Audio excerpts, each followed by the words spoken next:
Hey, there we are. It's working. Hey guys, I hope everybody's well.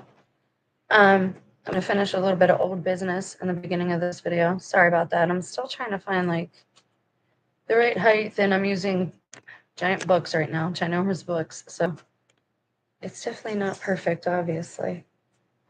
Sam, stop. I'm gonna have to close that window in a minute. So, all right. So a little bit of old business, real quick. First, I have to apologize for losing my cool a little bit in yesterday's video.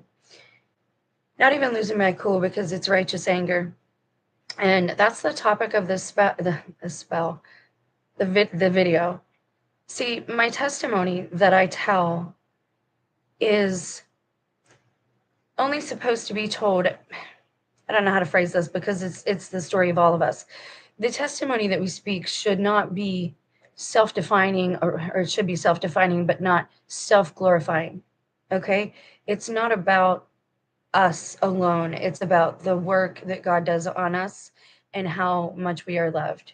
The work that's done on us that can show to the world the changes that have been made in us, that reflects God's love, and they can see God's love when they see us. Because sometimes the evil that we do to each other, it's hard to know that we are loved. When talking about my testimony, I do get angry, but it is, I do believe, righteous anger, because a lot of these things are being done without a righteous reason. However, if I want to be Christ-like, I need to bear it, right? But he did get mad at times, and I get angry. And here's the thing, here's the crux of here's the nut and bolts. I like to bottom line you a lot, so I don't want to waste your time. I know it's valuable too, and that's the most valuable currency we have. And I don't even know where to go with it, I guess. It suffices to say that our testimonies should define us. They should begin to define who we are, and that righteous anger is okay. That's not what I'm apologizing for so much. I'm apologizing for, basically, I guess, if people misunderstand me, that it's not about glorifying myself. That should be pretty obvious by not like trying to do myself up and trying to do the hair that I have, since everybody seems to think I'm going bald or whatever. I cover my head for the Lord. That's why I do it. I've always had thin hair. I was worried about hair loss, and it's something I didn't talk to anyone about, nobody. And I prayed about it. And the only thing that was around as I prayed was my device. Or whatever. And I know people don't believe that, right? This is why I talk about city planning. This is why I talk about how it's good to network. It's good to be connected. I know all about networking. I did that at the jobs that I've had, right? Like, I've not always been an unemployed bum as people see me today. I once upon a time had good connections and, networked appropriately and responsibly, until I didn't, right?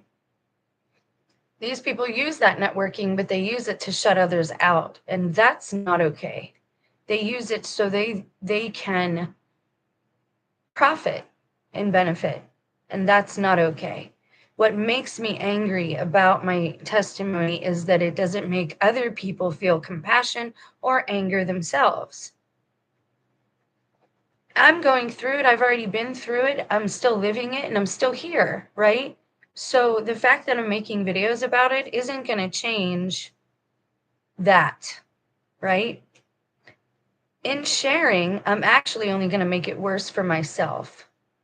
My problem is that it doesn't seem to be helping anyone. There's a serious lack of compassion and accountability for our own behaviors and how we get led to having hardened hearts. I had a hardened heart. I was not responsibly functioning or operating my life for a time, for a couple of years, and in and out, like my whole life, in and out, probably because of how I was raised and what I saw. It's time to take responsibility and accountability, because we're seeing the fruits, the bad fruits of all of our labors here in America turn up. And I guess a lot of my videos are somewhat pleased to the people doing this to me. Not because I can't withstand it. Again, I'm still here, right? Like I'm still bearing it, I'm still enduring it. It's for them. I know where this is going to lead them. I know what turning your conscience off and turning your heart off does to you after a time, because suddenly one day you wake up and it's heavy on you and it's burdensome on you, and you start to wake up again, and the cover-ups that you use no longer work, whether it be drugs, substances, alcohol, whatever you're doing, to kind of numb yourself. My concern is for my children and the world that they are going to grow up in at this point. So I guess that's it for that. I don't want to. So we have to talk about what I talked about yesterday to address this, and it is personal, so I'll do my best not to get upset again. I'm talking about this, and I've talked about it before. I've done other videos, and why you'll see my videos kind of repeat.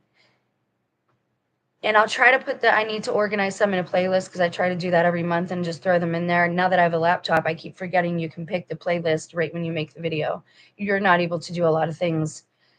Like tablets are the worst. Phones aren't as bad, smartphones, but every app shows you something different. So this is where knowing technology a little bit comes in handy, because I see older people talking about being targets when a lot of times they just don't know the proper settings to have their devices on. And I know people are concerned about that with me because they think I'm like a boomer or something. I'm not that old, but I'm also not like a spring chicken either. So I have worked in tech. I've worked with cell phone tech. That's the reason I see what I see. I see so much because of the jobs that I've worked and the history that I've had. And that's why I share it with you. So in closing out that old business, I am sorry if it seemed like I was of course I'm upset, right? Of course I'm hurt. Of course I'm angry. But I'm not violent towards anyone. I don't want to harm anyone. But you get that feeling like as a parent, like, wake up, what's wrong with you? Why don't you care? You should care about this. This could be you someday. This is you now, right? I guess that's what it is. So I'm going to talk about this, and the reason that you'll see things repeat is because I want to, first of all, show that there is a pattern of these behaviors, that it's not like imagination or delusion. The second thing is that if you can pick up on that, if I give you different examples, right? If you go into the videos, they're not all the same. I'm giving you different examples, different real life examples. I'm using my life as a giant experiment to highlight when this is occurring. And now, again, I don't want to have to give disclaimers to every word that I use or everything that I say. So I'm just going to say, I'm going to trust you have some type of intelligence. If you have questions, obviously you can ask. I don't turn anything off. Everything is on. And I'm not going to argue with people. I don't really argue with people. But I will call you out if I think like, hey, why is this like this? Why is that your screen name? Because I have been hounded so much. My spouse and my family did change a lot. And I want to make that very clear. Back in the day, I thought he was so much better than me. I looked up to him. I idolized him. I thought he had more morals than me. He did not drink. He always told me not to drink, that I should not take medicine, that I should not trust everybody. He's the one that made me the way that I am now. And I know that he's regretting it, because that's why I'm questioning all of the things that he's doing now. Like, wait a second, you're going against everything you ever said to me about safety and watching out for myself as a lone female and being a smaller female. Like, you're going against all of these things that you have always said to me. I feel like I look hunched over, and I guess I kind of do, but I don't know. It's weird.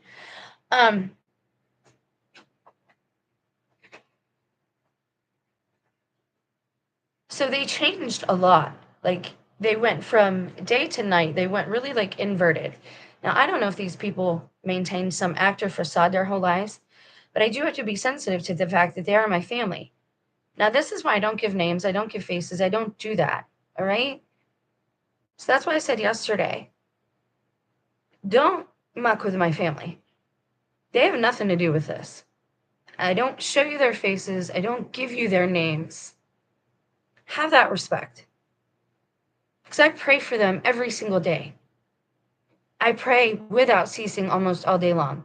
In my head, my internal dialogue is a bunch of prayer most of the time. When it's not me cussing something out because I got to get that mad out, it's better than it festering. And with abuse and the situation that I've been in, you feel like you're in a pressure cooker. Sometimes you just need to get away from everybody, right? So I'll do this with as much sensitivity as I can, but each video, even though they might have similar titles, they have a specific anecdote within them that I'm using as an example to get across the point that I'm trying to make.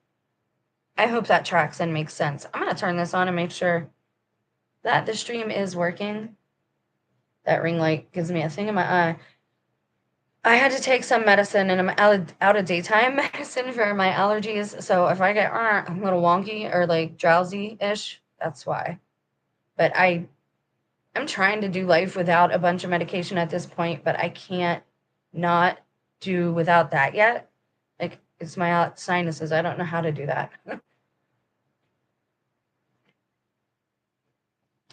Okay, so second thing.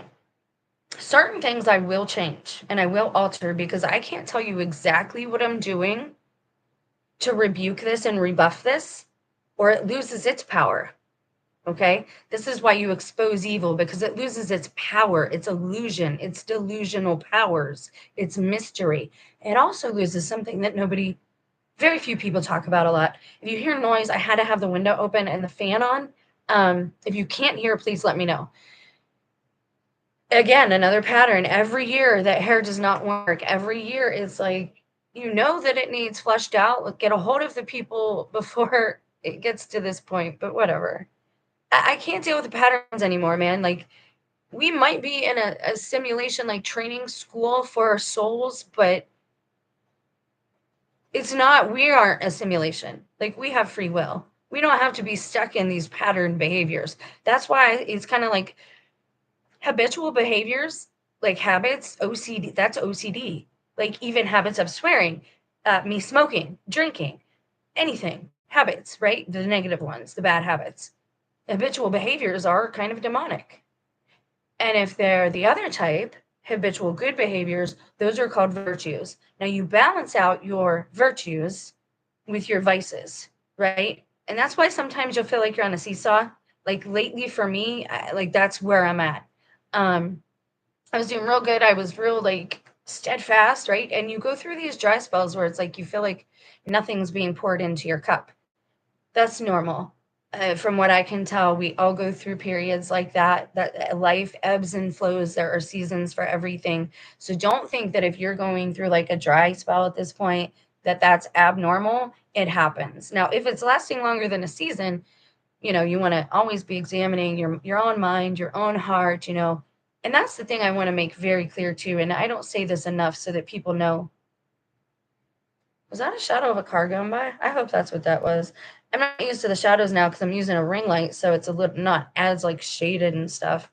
Because it looks bad, I don't want it to look like that for you guys because it's all fuzzy and stuff. I know it's a laptop camera. It is what it is. I'm sorry. So you balance out your virtues with your vices. And if you get to like a point where like, let me use one. Patience, right? Patience is a virtue. My Aunt Grace used to say that all the time to me. Thank you so much, Aunt Grace. That should be like your first virtue that you're working on as a child, even growing your patience. Parents especially need patience and abundance. I had to balance out my spouse's patience, and a lot of times women have to do that. So this whole era for me being like kind of knee jerk is new. And that comes from trauma. I have no other excuse. And I'm not going to make any other than to tell you it's something that I question myself on. I isolate myself. I seclude myself intentionally in part, not because I'm afraid of anybody. I want to make that very clear. because I don't want to do harm with my words. I don't want to fly off the handle, like just anybody. Now, the pseudo spouse, that's an entirely different situation, and that's a situation that I believe is unique to very few of us. So I'm not even, you should not do what I do in certain situations, and I say that all the time.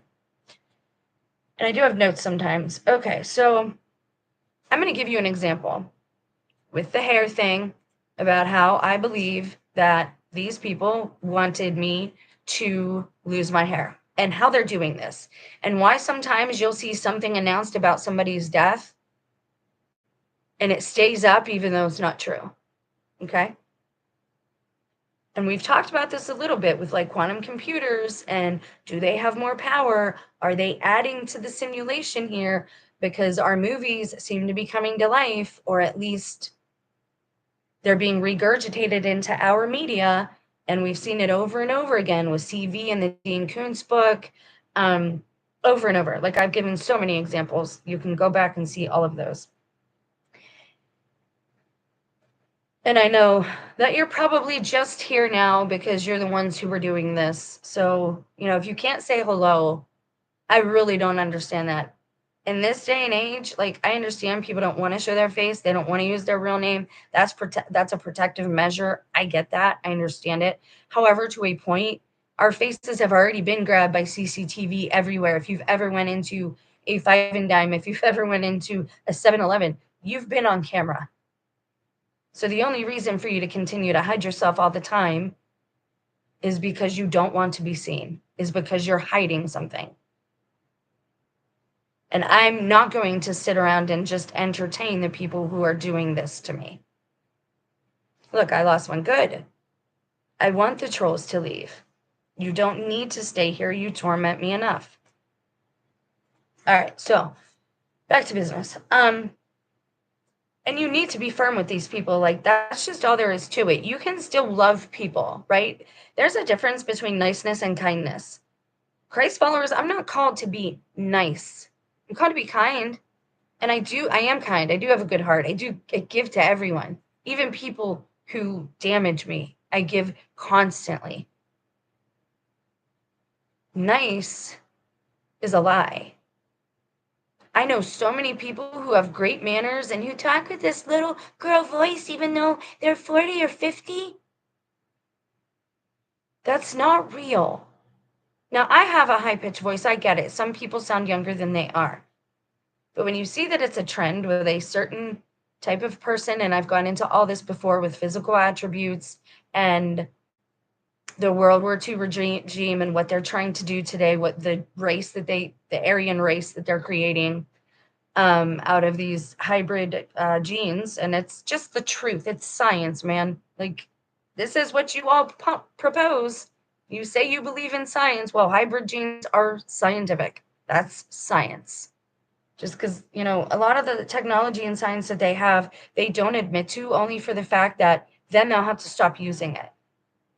The second they admit to having something, they got to stop. That's why now they got to pull back. You're going to see, we're going to go back in technology at some point here, because like the World's Fair and all this stuff, in every 100 years, certain things happen, because there's nowhere more forward for us to go, because there's nothing new under the sun. We're under a firmament.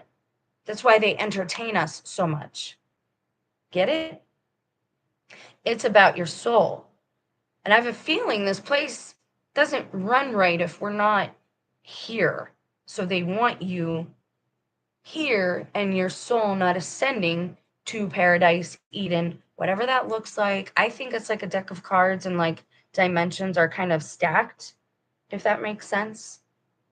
And I don't think it looks like or is shaped like a deck of cards. I just think I'm using that for like a visual. But I think dimensions are kind of like that.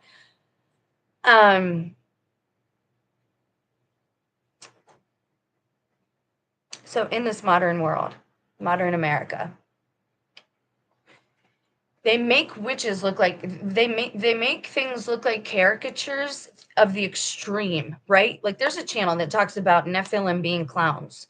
That the first Nephilim were clown-like, with the red hair and the red lips and the pale skin. Now, clowns are an exaggeration of a real Nephilim so that people won't believe in them, so that they'll think, wow, that's ridiculous. How could anyone believe in such a thing as that?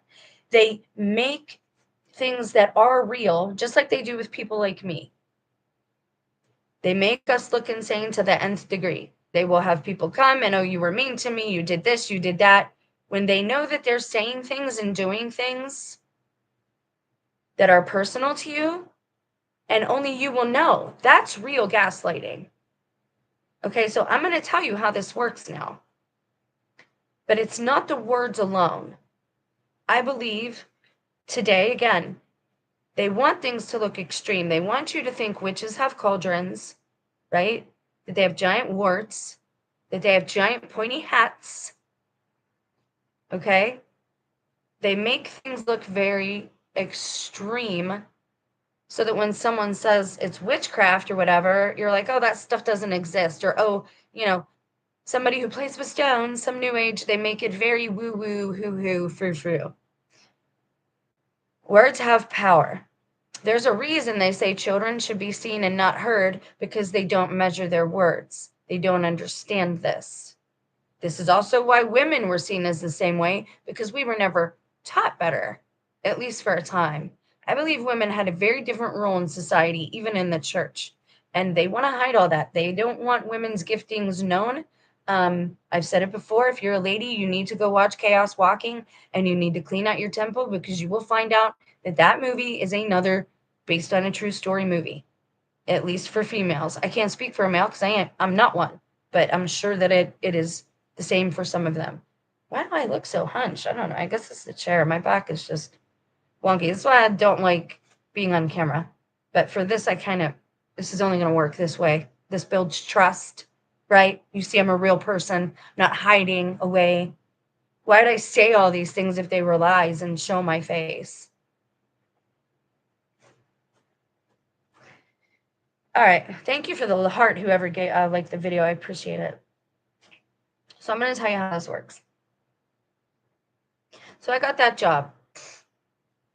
And there was an Aryan-like woman with these traits, the blue eyes, very nice eyelashes. Her name was Julie. I will not give you last names. You don't know what she looks like. You don't know what town I live in. So honestly, it doesn't matter. I'm giving you the names for a reason and for another reason. Her name is Julie. And that letter is the first letter of my husband's sister's name. And she also looks a lot like her. She could have been like, again, my spouse, I only ever met one side of the family. I was always kept from one side of every family. It was very strange. And so I never met any of them, right? For all I know, it could be her long lost daughter or a relative, but they look a lot alike. Now, granted, they were different weights and different ages, but Julie looked like his sister, only 20 years younger, and like she swallowed an Oompa Loompa. And I'm being honest here and real, because I think these people are disguising their appearances as well. This is why you have so many people that are looking alike. I'm not going to get into how they do it, right? I showed you videos a couple of years ago of how they were building cabins near the national forest. People who had money, they were building cabins out of this material that is translucent. So it wasn't a mirror. It wasn't shiny. It looked real, but it would reflect back. It was in essence cloaking, right? It would reflect back the trees, and all you would see was forest. If somebody would stand behind it, that's all you would see was forest. It's like a translucent fuzzy window. And like I said, like when you looked through it alone, but like when you put it in front of something, it looked like, anyways, people are building cabins out of this. Why would you want to do that unless you're up to no good?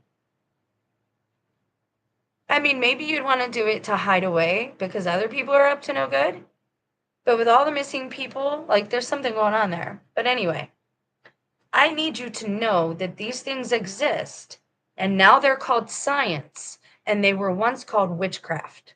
That's really important for you to understand, because the one world religion, I believe, is already here, and it's like this scientism. Follow the science, follow the science, follow the science. That's what I think the one world religion is to the secular world. As much as people are loving Catholicism right now or whatever's happening there, I don't know that there's going to be unless, until God makes it his. I don't know that that's their religion is science. Now, it used to be called witchcraft, alchemy, whatever. It's science now. And I don't believe that God bans all science. That's not what I'm saying either. Okay. So again, I want to be real clear. I'm not a firm fundamentalist that I read everything literally. It's a spiritual book, right? But at the same time, I'm wise enough to recognize things. And my mother was very cultish. Again, like, I know now, like, looking back, I see how I was raised and I see these things. So I hope you trust me and I hope you allow these things to help you. So this woman started to tell me about hair washing. And she said, oh, I'm an excessive hair washer. I just can't help it. I can't help it. Now, this is the same woman that I heard who thought I didn't hear her because I was in the cooler and I wasn't being sneaky. I was just doing my job. And I come around the corner and she's like, I don't mind working with her, but I just can't stand hearing her. Shut up and make the damn pizza, right? And it's okay because, again, I don't talk to anybody anymore. I don't do that. Like, I don't force myself on anyone. If you don't want to be here, no one's making you be here for sure. Anyways, again, this is very personal, so I'm doing my best. I'm an excessive hair washer. I just can't help it. Now, that'd be one thing if it was a normal conversation, but she said it over and over again that week. And then the young girl that I worked with that I really liked, and I still have she reminds me a lot of my son. If my son was a girl, this would be him. And it's the same girl that I know that was here for my other son's birthday. She said, well, how could it have been me if I didn't move here till 2 years ago? Because you're lying. That's how. Because people lie.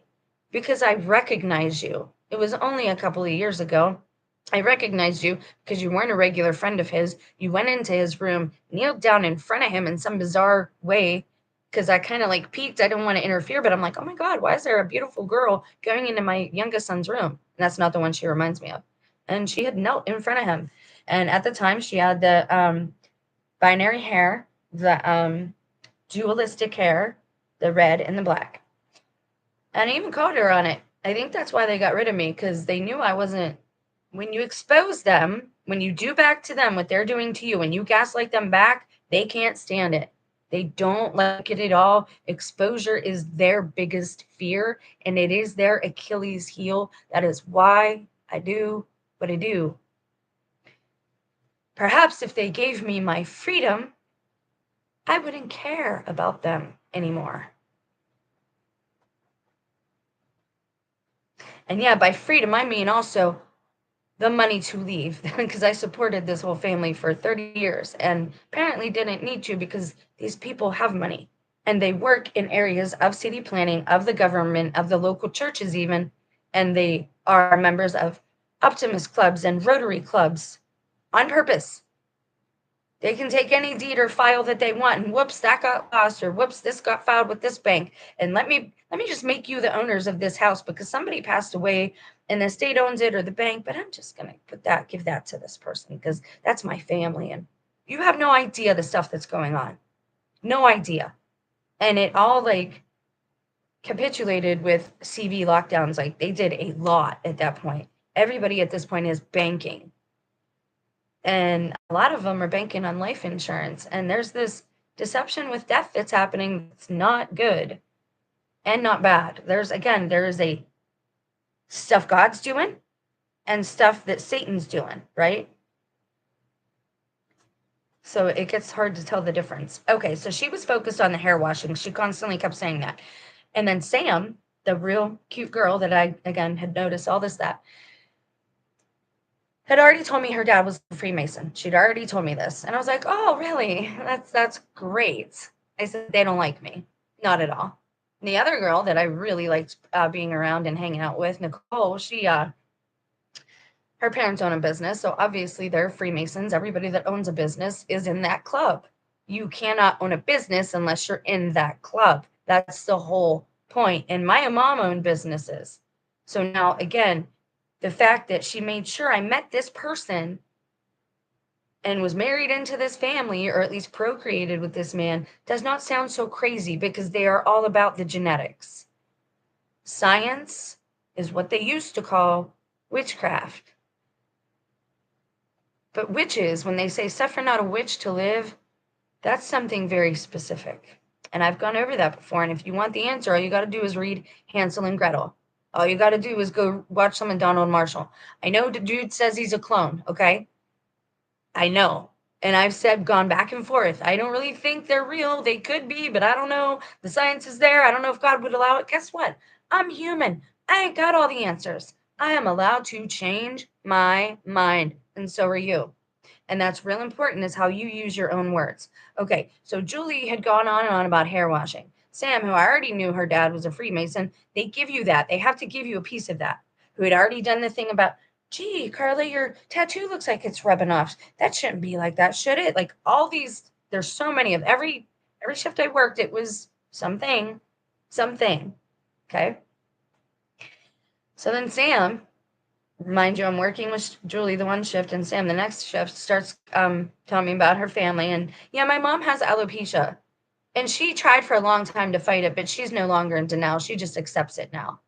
The way they say these things, again, it's like to get some kind of license or consent from you. And they always use other people in the story. I don't know how that part works. I don't like that. When people around you are focused on one topic, however it comes about, and it seems out of place, and their words are like, it's like they wait for a reaction from you to see if you're going to let those words slide by, to see if you recognize them. That is the first part of this word spell work. Words are spells. You have to spell to make a word. We know what spells are in the Bible, but I'm going to show you the same exact thing in an early church writing and teach you how to fight back with the Word of God and Psalms, and how to make them personalized for yourself, because I think a lot of people are reading the book of Psalms wrong. And I know, again, I'm not an expert. I'm not a theologian. I'm not a seminarian even, okay? I'm just doing what God led me to do. All right. So they were focused on the hair thing, and they're talking about this hair stuff. And then my husband brings home a bunch of shampoo and conditioner out of like nowhere. And again, I don't have a lot of hair. I don't have long hair. I don't have thick hair. I've never had long, thick, beautiful hair. But I've had periods in my life where people love to shave off or cut off my hair. And in the Bible, that is a sign of slavery. I'm not sure why the pattern, because I watched it happen to my mom as a child. I watched her come in one night when we were living with her stepmother, adopted mother, whatever she was, and I watched her slam her head down on the counter and cut all her hair off. She said she needed to learn how to behave. She needed to learn her place. I guess she was late coming home. She had been nice enough to watch me on my mom's birthday. My mom had had a good time, and Peggy wasn't having that, so I watched her get her hair cut off. Again, this is the occult. Trauma is a big thing with them. They need you in a place of trauma so you can be easily manipulated. So the words are the first half of this spell. Then my spouse comes home with all the shampoo and all this conditioner. He's never that nice. He's just not. He's not that nice. And then he'll keep asking, have you used that shampoo? Why haven't you used that? Then he asked me again, why haven't you used that new shampoo? Now, mind you, this is all happening at the same time, but I can't tell you all these things at the same time, right? These are all the same period of time.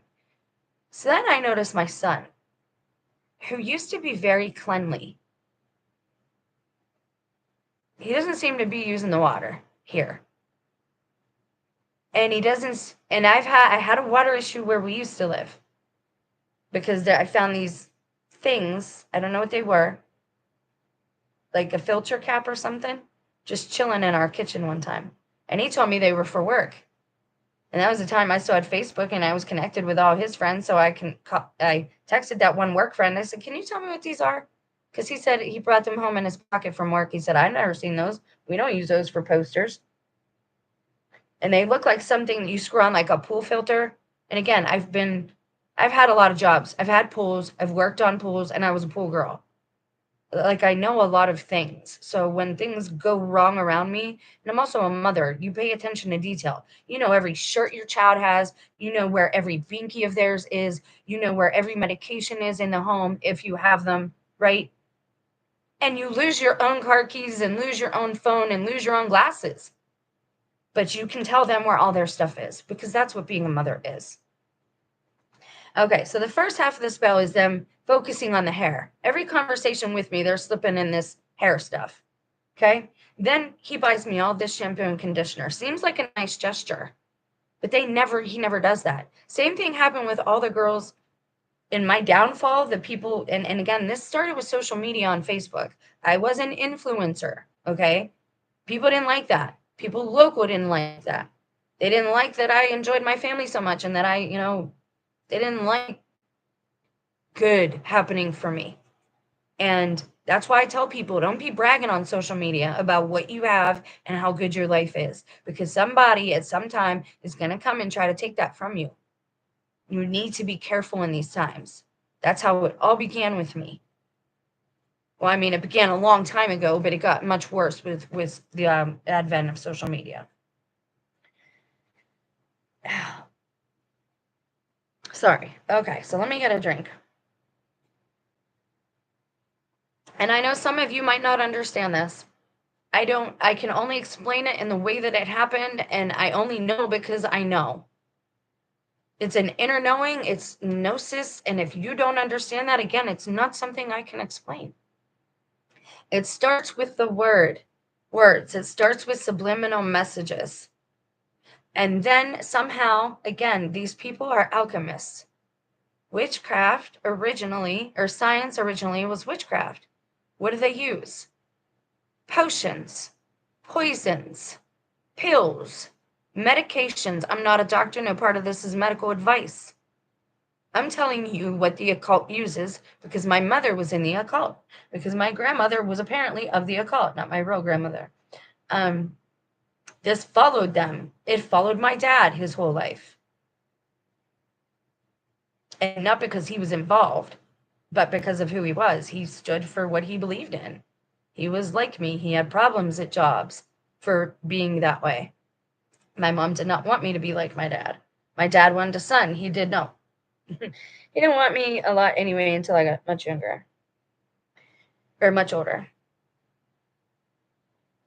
So it starts with the words, and then it's a gift. Somehow it's a gift. Because like I said, the girls that were a part of my downfall because they were jealous on Facebook, they would give me something before they did something nasty to me. This is a pattern around here again with these blue-eyed people, with these Aryan people. They give me a gift right after or right before they do something heinous to me. I was with a man. I had left this man. I was not with we were not married at that point. I had left him. I was with somebody else because I could not get a place by myself. And because I thought maybe, something would happen there because I'm stupid. Okay. Because I'm stupid and I was wrong. And right before I found out that he was actively married, he gave me a bunch of flowers because he had been with his wife that day. And immediately, like, I'm this big adulterer around here. He never told me the truth. He's not blamed. I am. The second he told me what was going on, and the second I knew who she was, he told me his wife was in Australia. Like, all these, and I believed him, because why would you lie about stuff like that? Why would you lie? So I believed him. So I know these patterns. When I tell you these things, please understand, in these times, taking gifts from just anybody. Do you remember what happened to Snow White? What did she take? She took the apple. It wasn't a nice gesture. It wasn't a kindness. It wasn't to help her be nice. It was to do harm to her. I'm not saying charity is bad because we're called to be charitable, but there are ways to be charitable without gift giving, without money giving. You can give somebody a sweater to keep them warm. You can be charitable with your words. You can send them a card and say something kind to them. Okay? But again, you'll notice these people always do these things They give you a gift right before, right after they're about to do you wrong.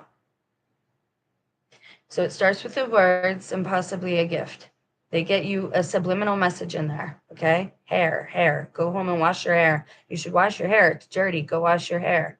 The husband comes home with new shampoo and conditioner, which I didn't need, but he did it anyway, which he never does. And again, it's in my ear. You should wash your hair. Go home and wash your hair. I'm an excessive hair washer. My mom has alopecia, but she's just come to terms with it finally. Do you see the subliminal messaging I'm getting there about my hair? Okay. Then in a chat about a week ago, somebody out of the blue, and again, I'm not accusing you. I'm saying it looks bad, but I'm not accusing you. Somebody said, we are losing all our hair. I also recently stopped taking my thyroid medication, and somebody told me that their sister has thyroid cancer, somebody who watches the channel, who I prayed for just now. I rebuke it with the blood of Christ. I no longer recognize that in my life paradigm as something that I can get, because it did my whole family very wrong.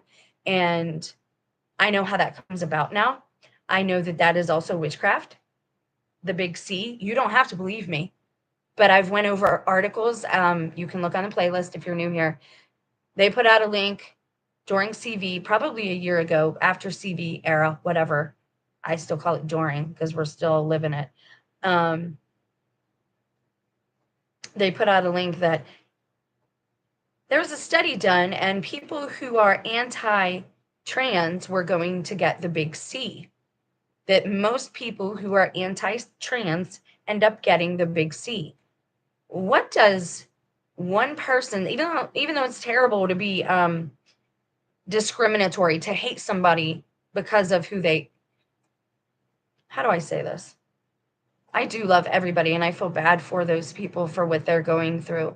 To not know your own identity is probably horrendous. And I've been there at certain times, not in that way, but I think we've all been there at certain times. So I do have compassion for that. I'm not downcasting that, okay? And these disclaimers, constantly having to give disclaimers, really ruin the flow of trying to relay a message. So I hope that I don't always have to continue to do this for everybody. And I totally lost my place in what I was saying. Oh. Yeah, what does somebody's bigotry have to do with them getting the big C? Is as terrible as that is for them to be that way, how could that affect their medical health? How could that affect their physical health? They're putting out these articles because they're getting your passive consent to do these things to you. Something happened to me in this house with the boys my son hangs out with and my son. Something was slipped in my drink. I've talked about this over and over, and I don't know if they injected me with an injectable or what, but it was very traumatic. I don't talk about it a lot because I love those. I help to raise these kids. So why they're doing these things is anyone's guess. Why they think these things are okay, I don't know. But we were negligent and allowed them to be on their tablets and stuff too much. I told them they could not have cell phones till they were 16, 18. Their grandmother gave them to them when they were 12. I caught both of them doing things that had to do, they were on apps that they shouldn't have been on, talking to other males. And I freaked out and my spouse did nothing. This is how you know the people around you. They hate God. They might not even like doing some of the things that they're doing, but they do them because it's anti-God. I think they literally don't get married. They don't get it recognized or whatever in the state or by the church because it goes against God. I think that they have the same sex altercations that they have. Not everyone, people that are Luciferian I'm talking about. I think they have the same gender interactions, encounters, not even because that they are that way, not even because that they are gay, but because God hates it. They do abominations because God hates it. Communism is Luciferianism too. It has to crush and ruin everything that's beautiful. And women are beautiful. Right now, women are all over are losing their hair. Ask yourself why it's only certain women, why it's not all people. Are we being put, is there radiation fallout we're not being told about? No, because they wouldn't need to do this. If that's what it was, they wouldn't be doing this. The shampoo wouldn't have. And then my husband asked about a week later, why aren't you using that shampoo? I said, well, our son used to take very good care of himself. He loved his hair, and he stopped using any shampoo. He stopped using any conditioner. And I'm not even convinced that he uses water when he goes in there. I know he runs the shower. So I know that these people know something. They already know what's going on. They've done something to our products. And there might already be wormwood in the water, which is why I've told you about the water filters. I've told you about the cleanse drops that you can get, the mushroom and black walnut, I think. This is not medical advice. This is lifestyle, situational, spiritual awareness, okay? This is what I do. You don't have to do what I do. My disclaimers are in the description box. We need to stop being such a-holes to each other, really. Like, truly we do. This will be you. It doesn't matter how much you cooperate with them. If you were a female, eventually this will probably happen to you. Unless you are willing to be turned into Baphomet, like one of them. That's where this is leading. You have to end up like that, or you're not part of the club. Not for real. They will do you harm too. They will come after your children, your man, your woman, whatever, and your hair too. Your car, your house, whatever you value. That's how I know it's spell work, is because of the strange conversations focused on hair. That's called subliminal messaging and gaslighting, and it's also called them trying to gain your passive consent. If you don't rebuke what they're saying or expose it like I am, this is open rebuke to Julie, Sam, my son, and my pseudo spouse. It's an open rebuke. I'm not doing this anymore with you crazy people. The last time my mother-in-law was in this house, she had gotten so bad. She said, oh no, I got to go out the same door I came in. My mother would kill me if I went out a different door. That's witchcraft. Like, that's, what do you call that? Superstition. And as you age, the more you practice with this stuff. This is why, and I told you about some of these found footage things. It's not me thinking movies are real, okay? These are people's channels with nothing else on it other than this found footage thing, okay? And I found there's a lot of them out there. All you got to do is look. It's how they find each other. Again, they can't have a paper trail, this club, these Luciferians. They can't have an electronic trail, which they can delete anyway, so they do that. But when they have initiations, when they have tasks to do, each person is given a part of a list that they have to finish. Whether it be go to the woods, do an incantation, blah, blah, blah. I know what I'm talking about. I never did those things. I see them being done. I'm not blind. I'll share that found footage that I found. The kids are so scared. They wear masks. They never see each other. They never meet. These people, the longer you mess with this stuff, the more superstitious you get, the more fearful you get, the more that will show on your face. That's why it's a joke that witches have warts, all this thing. It will only increase to cause chaos in your life and in your mind and confusion. These aren't good things. This won't benefit you in the end. This will be bad for you people trying to do this. And for those who are listening, please heed my words. I'm not here doing this for my health. I'm not doing it for money. I'm not doing it for popularity or fame, obviously. I'm doing this because I don't want to see anyone else suffer. Ask yourself why so many women are losing their hair. Will Smith's wife, she's losing her hair, right? Didn't she cheat on him? Made it pretty public? Didn't he slap that dude in the face? That part was ritualistic. I believe she actually cheated, and her losing the hair is her punishment. These people have access to things that they tell us nothing about. Call them potions. I don't care what you call them. That's what they used to call them, potions. It's alchemical science or witchcraft, magic, whatever word you prefer. Remember, they used to say that modern science today to someone in the Middle Ages would look like witchcraft.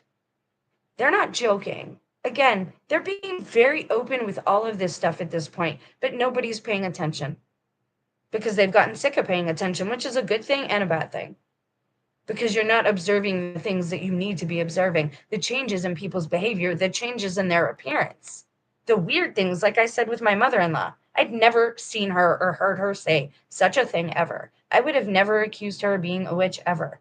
But she don't like water. She refuses to go over bridges. She will go around a whole town to avoid a bridge.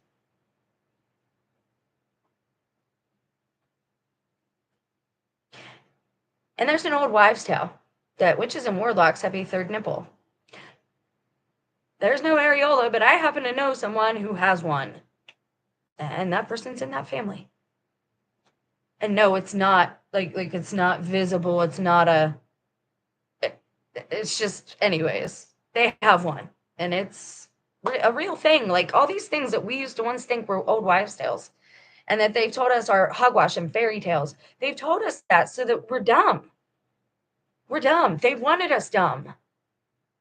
So the fact that they were focused on that same word and gaslighting me about it, and then the subliminal message, go home and wash your hair. You should go home and wash your hair. My mom has alopecia. She's just admitted it finally. I rebuke that in the blood of Christ. There is no such thing to me coming into my life. Disease is caused by sin and transgression to go against the nature of a thing.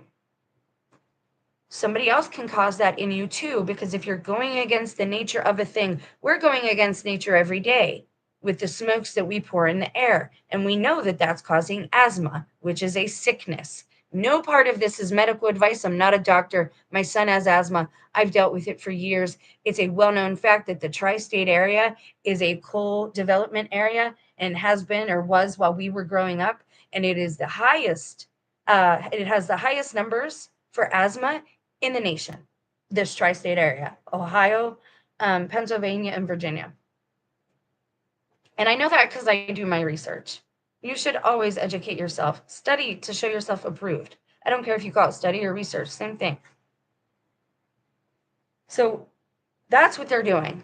If you watch TikTok, I also noticed that there's other people, they know, and they probably feel guilty or they're trying to gain passive consent. I haven't figured it out yet, but I've seen some compilations of people on TikTok now telling you, oh, I wash with natural stuff now. I don't use soap at the store. I don't use shampoo anymore. I do natural oils, which is what I do from now on. I just do essential oils. I won't put nothing else in my hair. A little hairspray, sometimes a dry shampoo, but I'm not using that stuff no more. And I've been buying spring water or purified water to dump over my head every couple of days. We're not supposed to sit on our hands. God gives us wisdom and brains to apply that wisdom. Okay, I said that backwards. Knowledge. God gives us truthful knowledge. Gnosis inside of ourselves. He let this stuff be known to me so that I could rebuke it, so that I could fight against it. And I haven't talked to any of them about it, which is why when somebody on the channel mentioned it, it was suspicious. I'm not going to lie. And there's a lot of other reasons certain people are suspicious because of their usernames here. People aren't quiet. I used to have somebody who watched the other channel and her name was the user, and she was sweet girl. I talked to her a lot. But she was a cult. Her username was Cellar Door 33. I'm like, one day I finally had to tell her, I said, would you consider changing that? If you follow Christ, why are you using something that sounds like hell? Cellar door, like doorway to hell, 33. That doesn't, she never talked to me again. And she didn't say, oh, I'm so offended. She just went away. That's how you know. That's how you know. Okay, so what I'm going to show you now, I'm going to share the screen. I'm going to God is so good. This is amazing, you guys. All I was going to talk about was the death sim, what I think is the death deception, and modern spellwork being them using words. It is a combination, okay, of subliminal messaging to you directly. And sometimes while you sleep, this is why I don't sleep with anybody. Somebody else told me I should buy earplugs because I had at one point I found a DVD in the basement. He cleared all this stuff out when I found it. But this is when like my head was damaged. Didn't know what was going on. I'm like, oh my God, life is not what I thought it was, right? And it's shocking at first, like when you realize all of a sudden, like there's child harmers and they might be eating people and there's doubles everywhere. Like something is up, right? You kind of lose your mind for a minute. Gosh, I forgot again, guys. I'm sorry. I'm really losing it today. I told you I had to take medicine and it made me groggy now. At least my nose isn't running, I guess. That list of side effects kills you, though. Okay, so God is good. I was only going to talk about these things. And I was like, I really need to talk about reading Psalms properly so that you are given the promises within the Psalms. Because there's two sides. You have God's kingdom and you have the counterfeit kingdom. They look a lot alike. And I know because, again, I've been a part of both. Like you see, I have tattoos all over. I've been a part of both. I wasn't willingly practicing the cult. I was in a family of occultists. I didn't know it. Like most of America is. Like it's life. It's how you live your life. Like you don't know until you know. You don't realize something is of the occult until you realize, like, wait, I shouldn't have this in my home. I probably shouldn't be participating in this activity. Like you just don't know it because so many people are living this way, right? We are inside. Imagine this. You've got the firmament, right? And that's a real life matrix. But you've got this fake matrix that Satan made. That's the one everybody's kind of stuck in. The one that the screen, government, mind control, it is controlling the way we perceive our lives. I would bet within 30 days, if we all turned all of this off, all of it off, no government, turn it off. No radio, no big personalities, no more of it. Just turn it all off. I bet the world would not end. We would still do what we do. And I bet a lot of people would be learning new skills and getting outside more. And I think there'd be a lot of good change. But most people aren't willing to do that. I talk a lot about it, but I haven't done it yet. I'm trying to bring power to those words. And I'm almost there, actually. Again, I can't tell you everything in certain ways because then it won't work for me. Exposure, that's why they hate exposure, because once you expose their spells, it's like poof, gone. They don't have any power over you. Jesus is the head of me. He covers me, including my hair. If God wants to take my hair, that is up to him. If he wants to have it. I can't do anything about it at that point. But I'll be darned if I'm going to allow God to show me all this and not do anything to fight back. You're crazy. Okay, so what's amazing is I'm like, well, I'm just going to talk about this. But there's two sides, right? You've got the counterfeit kingdom, and that's called spells, right? What is the real kingdom, though? What came first? Psalms. Psalms came first. Psalms are songs, and they are words, which are power. They're written on vellum in a book, just like witches use in their book of shadows. They use vellum, and it's covered in black leather. Used to be skin, used to be lamb, for both. There's a real kingdom and a counterfeit kingdom. What I was just telling you about is the way the counterfeit kingdom goes about having power over us and working their spells around us as a group, both with your own mind and the power of their words, and with physical products, right? Physical products. Okay. Now I'm going to tell you about God's kingdom and how you fight back. And this is much more powerful than the gobbledygook. That's why it's hard for you to understand, because it's ridiculousness. It's gobbledygook. But it is what they do. I did another video on it. You can go see that with another interaction, another encounter with the same topic. That's why I do the ones, they seem redundant. Like, why are you talking about this again? Because it's a different example to show you I'm not just making stuff up. This is how they operate. This is what they do. All right, so I'm going to share screen. And this is how God works. God is good. All the glory to God. So I was like, I'm just going to look for something to read. I'm going to pull up that early Christian writings because you guys seem to enjoy it. And I really like it too. And we're still kind of like feeling our way through that. So I just prayed and I'm like, God, lead me. If there's anything I need to say or do today, da, da, da. So I pull up the early Christian readings and I just clicked it. I was looking through the list and I'm like, what should I click on? And I'm like, you know what? We found that clue about the cliff stairways in Solomon's writings. So I went to the Odes of Solomon and I found something for this exact situation. That if you ever find yourself in this exact situation, go ahead and do this. And if you understand the verbiage I use, please do consider giving the video itself a thumbs up. The channel will not be monetized. It's not going anywhere, obviously. It just lets me know if you're understanding the words that I use. Because I can use different words, and I can tell the anecdotes in different ways, and I can even make more structured videos like I used to with notes and everything. It just seems more genuine to be this way nowadays. There's too many people that are so polished. Like, I could do myself up like I used to. I used to be an influencer, but I want you to see the real me. I want you to know the real me.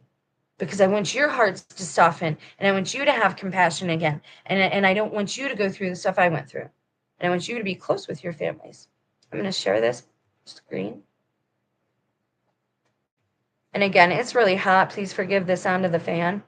I apologize for that like odd flickering it does there. It's just to get it to the page. We make sure we're still good. Okay, so I guess I should give you some context as to what this is. Hold on a second and I'll show you. Let me show you something, Farron. Let me show you something. Okay, so let's go up here, but we're going to come back down to 5. But these are the Odes of Solomon.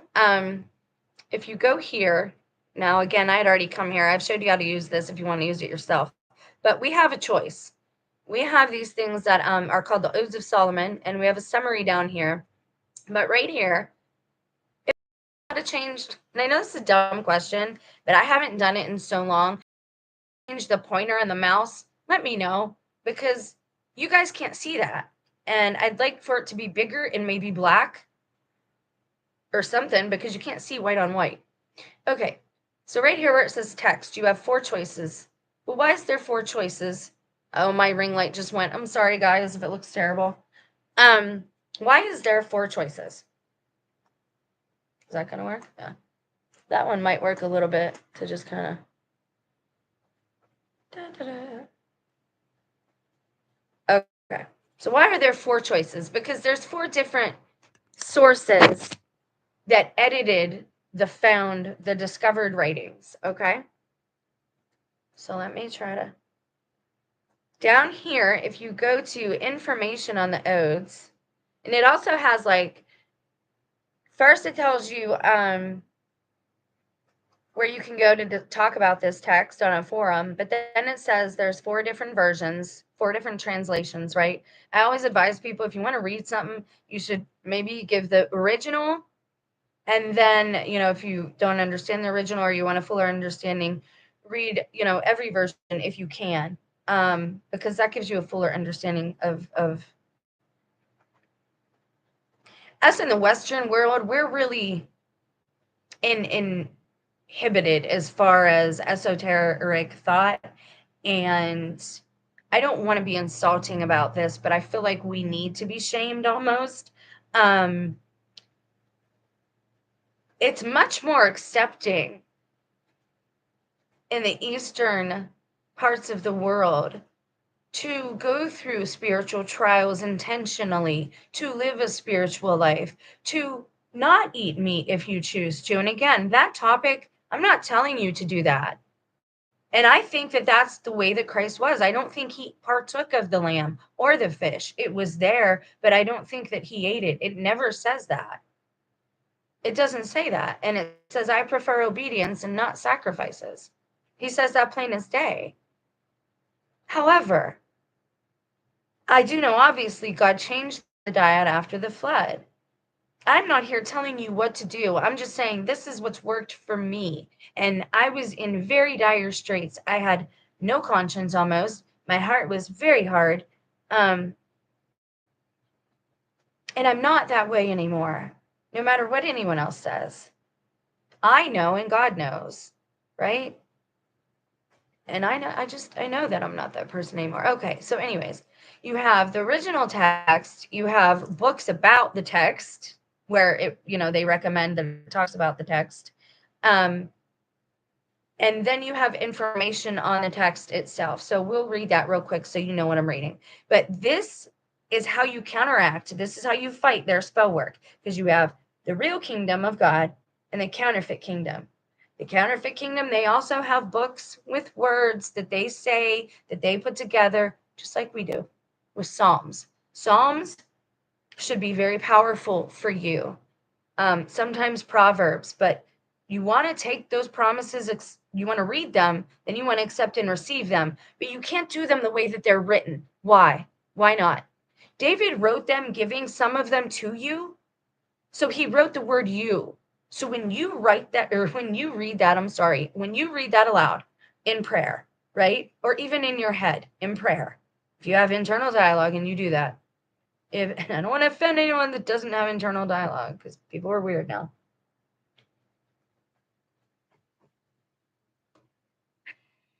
Now I forgot again. Yeah. I'm really losing my mind lately. I'm very stressed out and very sad. It's because I keep stopping. It's frustrating. I'm sorry. I took my allergy medicine and it made me all wonky. So when he says you should be reading that. I forget exactly what I was going to say, but when you're reading it, okay, and I'm going to get into it here, I'll give you the example, but you shouldn't be reading them aloud, especially at church. And imagine this, right? You have an audience full of people who have their personal energy, and then you have, let's read this aloud, or Bible study, let's read this aloud, or something, whatever. And you have the whole audience reading back, you. It's like they're giving all the promises up to the pastor, to the preacher, to the priest, to the minister. Do you see what I mean? When you read the Psalms, you need to personalize them and replace the you with I's. More than that, you need to go deeper. If you want to fight their spellcraft, which is done with spells, words, because you spell the words, get it? It's not anything woo-woo crazy. It's them. It's psychology. Psychology and science is witchcraft today. That's what it used to be. Okay? It's subliminal messaging through words and sometimes potions and poisons given to you by people in white jackets. I'm not one of them, and I'm not an expert. And not all of them are this way. Some people don't know this. They get into it genuinely to help people. Absolutely. But there are others in this counterfeit kingdom. They're in the church. They're in the clubs. They're in the Rotary clubs. They're in the Masons, right? Masons started out as a kind of nice organization. The one eye is not occultish. It's let thine eye be single and full of light. As usual, Lucifer hijacked it like he hijacks everything.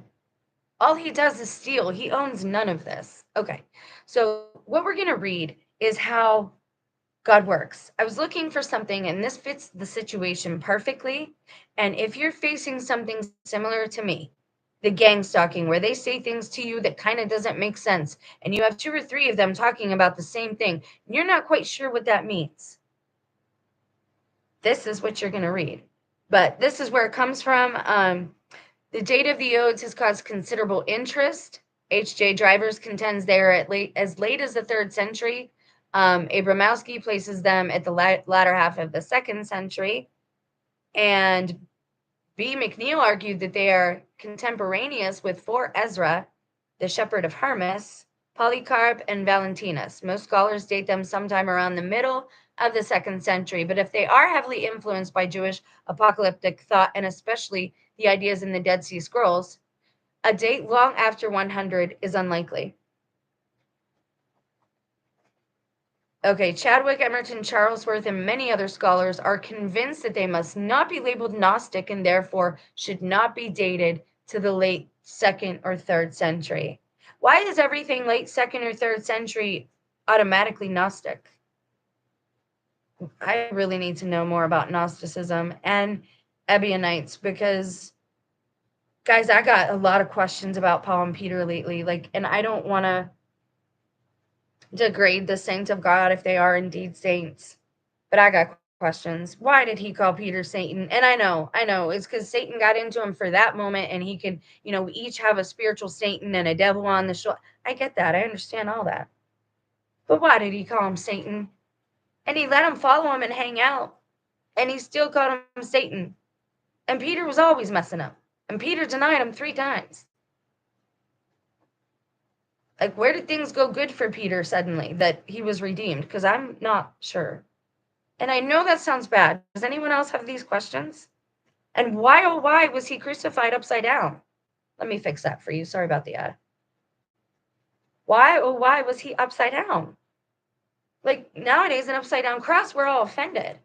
And they said, well, and I've heard priests say, oh, well, it's because he requested that. He wanted that because he didn't want to, he was not good enough to die as Christ died. I'm sorry, but if the cross means anything to you, you're not going to ask to be, maybe you would ask to be killed another way because you don't think you should be crucified too. But upside down, he asked for that.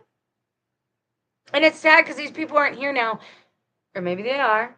And then again, I got questions about death, and I'm not saying it doesn't exist or didn't exist. I'm saying it's not what they tell us it is. It's not a permanent state of affairs, or we would not have had so many resurrections during the era of Christ. And yes, there were others, not just him and not just Lazarus.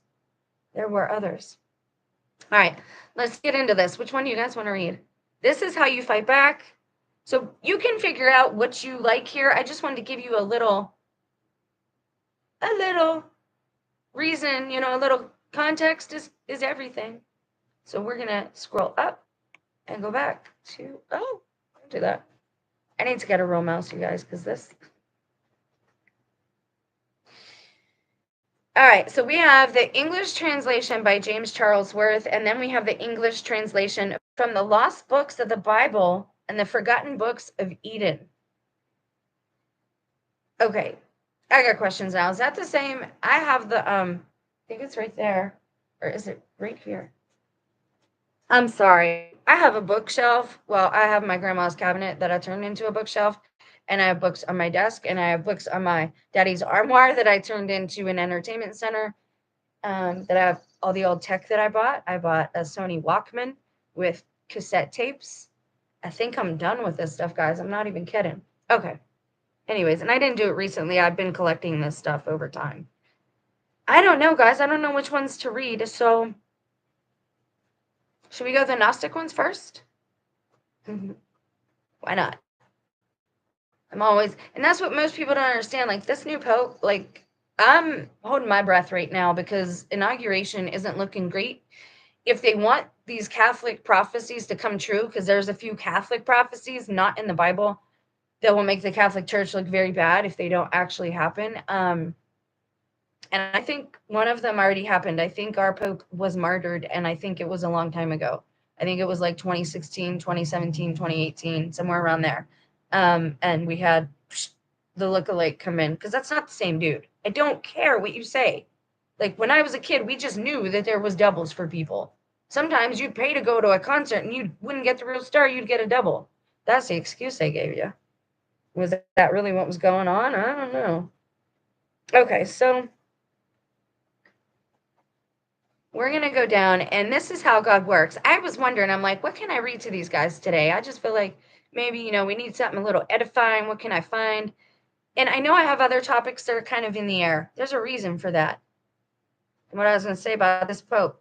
Persecution comes from within the church, guys. That's the problem with it. Is the real followers of Christ, they know there's a certain time when you get out of the church because it's not doing what it's supposed to be doing. Hold 1 second while I get to where I'm getting. Hold on. Yeah, I live by it.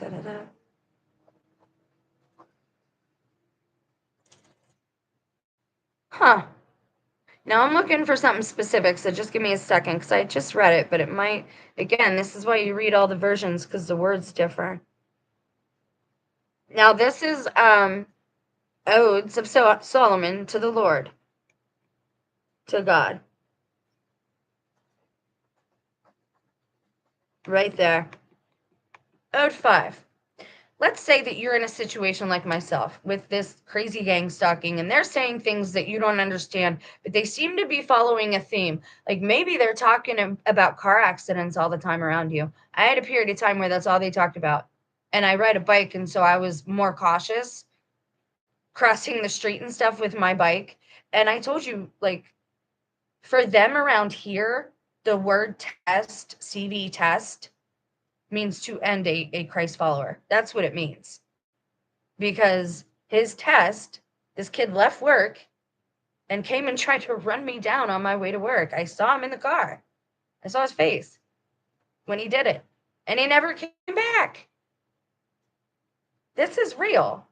But anyway, if you notice that people around you keep bringing up the same words and they keep talking about something that's off the wall, right? You don't know why they keep, you don't know why they're doing this ridiculousness.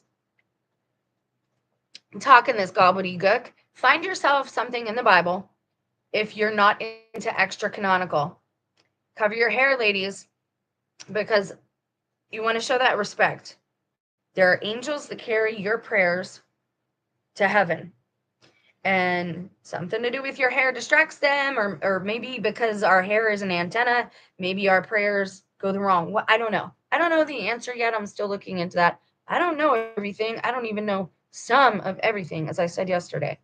I know what the God of the world is, the one true God. I know what he gives me. And I'm on a need-to-know basis because of my situation.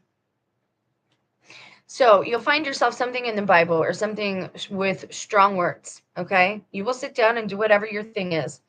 When you enter prayer, the Our Father was supposed to be a template. Yes, we can still pray it, but it's supposed to teach you how to pray. So when you first sit down to prayer, much like an email or a conversation, I had a period of time where I got into a really bad habit of not greeting people on emails and not saying a proper not having a proper salutation and a proper closing, because I had gotten busy and with life, and I thought that was a good excuse, and it wasn't. It made me look very bad and made people think poorly of me.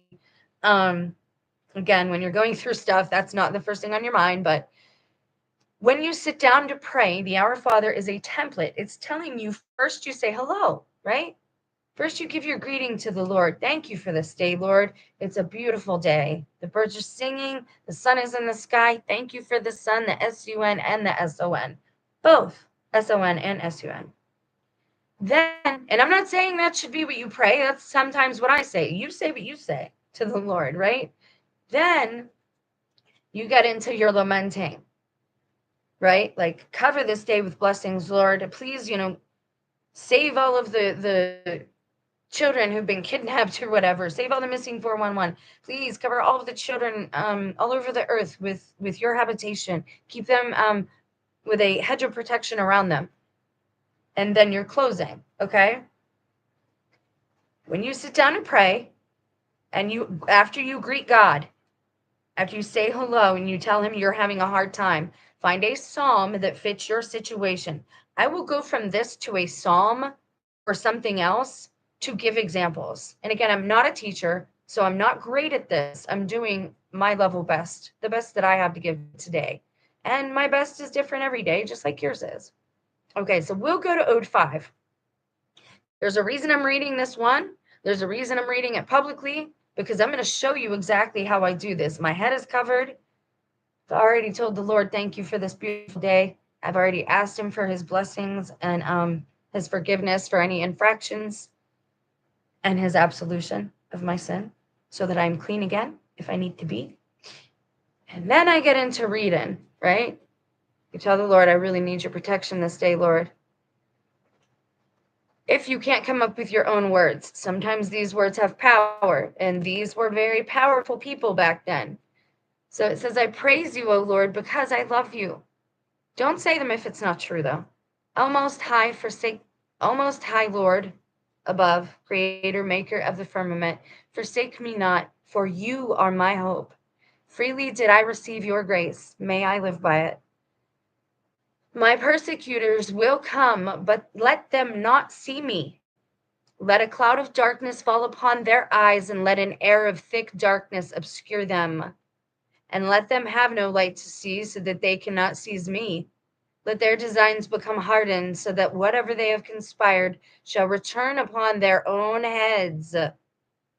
For they have devised a plan, but it was not for them. They have prepared themselves maliciously, but they were found to be impotent. Indeed, my confidence is upon the Lord, and I will not fear. And because the Lord is my salvation, I will not fear. And he is a woven crown upon my head, and I shall not be shaken. Even if everything should be shaken, I shall stand firm. And though all things visible should perish, I shall not die, because the Lord is with me, and I with him. Hallelujah. Thank you, Heavenly Father. Please bless this day. Please let those words have the power that they need to have and go to the places that they need to go. Let your will be done. So I actually did turn that part into part of my daily prayer. I prayed before I started the video. My head is covered. I already said thank you. I already said my sorries or whatever. I already said in Our Father, and I already said a rosary. Well, sort of said a rosary today. I listened. Instead of music, I listened to a rosary and said it along. I said this one in particular because of line 7. Now, I'm sure you've seen it online here on YouTube where they have these prayers. They call them like boomerang prayers or return to sender prayers. That's what they're called. Return to sender. That's not supposed to be on that. It's supposed to be all. There we go. And I wonder at those because again, sometimes those people, this can get a little evangelical, and that's witchcraft. Like the evangelical that's speaking in tongues, that is Babel. There's a reason it's called Babel, guys, and you're praising the wrong one. Pentecost was tongues means language, a real language, and the language of the angels is frequencies, is bells, is music, is bells. Bells are important. I was kind of debating back and forth with somebody about that earlier. Bells are important. If you hold, please, let me grab it because it's right here.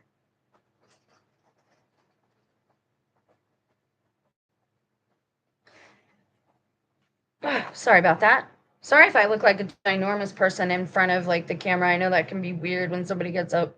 I don't know. Sorry. So I got me a brass bell. This is another thing that the counterfeit kingdom stole. And I know this because again, I was into Wicca on my own when I was younger. Again, that's probably influence of my mother, even though she didn't actively like say anything. But I didn't do any casting of circles. I didn't practice. I didn't do any of that. I just read. And I think that's for a reason. God wanted me to know where I was and what time it was.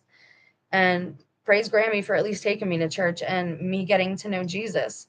But again, I worry about the church and what they're actually worshiping because I got questions about Peter and I got questions. Why was Mary Magdalena? She was his like number one. Why did she go hide away the rest of her life in a cave?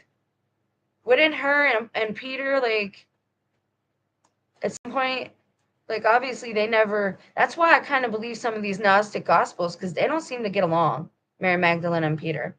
Anyway, bells are also in the counterfeit kingdom. They use them as well. What are they for? They're for clearing space, guys. When I ring this 3 times, the demons will run. Now, what does that mean? I'm trying to do this in an esoteric way, because I'm not a doctor and no part of this is medical advice. High frequencies. Small animals might not like these, like parasites, because demons are parasites. Okay? You ring this 3 times to clear the space before you pray. And there, I just got rid of any demons that were hanging out in the chat watching. So that is something that you would read specifically to counteract these people and the things that they do. Now,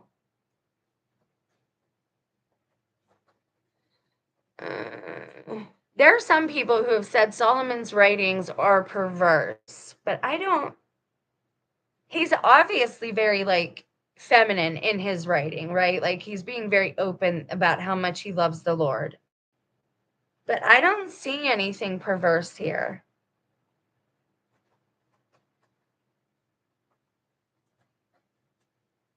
Made what? Towards knowledge, he said his way, widened it and lengthened it and brought it. I'm sorry, I'm just looking for things that would be a good example. I'm going to have to pull up some Psalms, I think.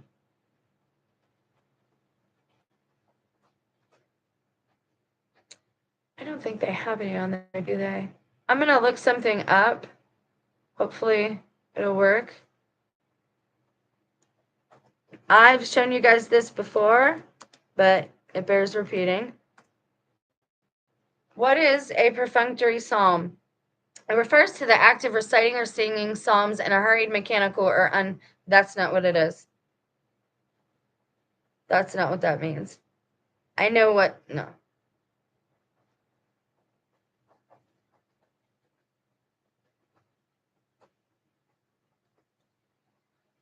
No. Imprecatory. I'm sorry, I used the wrong word. Imprecatory. I do that sometimes with that one. I don't know why. Imprecatory. Okay. Imprecatory.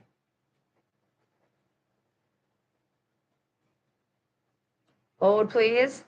IMPRECA. Yes.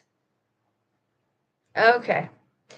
So if you want to fight back against these people, here's a list of hard psalms. What does that mean? That means this. Imprecatory psalms, also known as psalms of cursing. Because again, what do witches have, guys? It's called a book of shadows. How's it written? You put words using black ink, obsidian, we've talked about this a lot, black goo, ferrofluid, it has a lot of names. Venom, I'm so sick of talking about black goo. And people I'm fine with people stealing those ideas and passing them around because I'm tired of talking about it.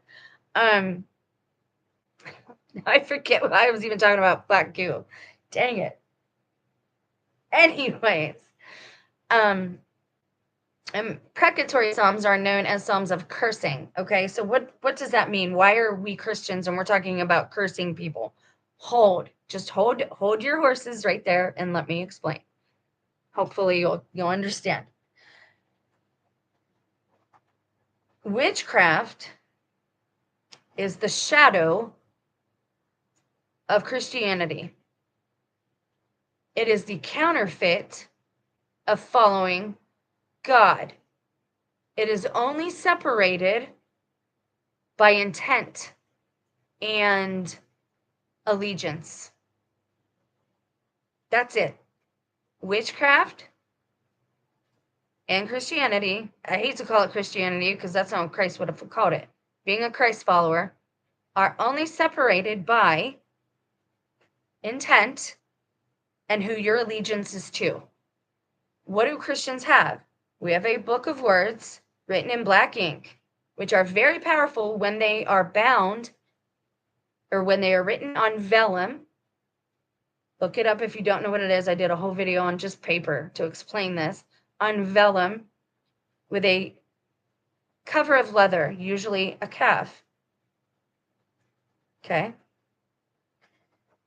Witches have the same exact thing Only theirs is called a book of shadow, and they call theirs spells and recipes. We call ours Psalms and Gospels. I hope that's a good comparison. I try to bring things down to like a bottom line so that no matter who's watching, they'll understand. Okay, so we're going to end this by reading one of these Psalms, and I can show you what I mean about taking the promises as your own. I just need the list, man. We see these prayers or curses or judgment all throughout scriptures. The ones found in the Psalms are the most famous.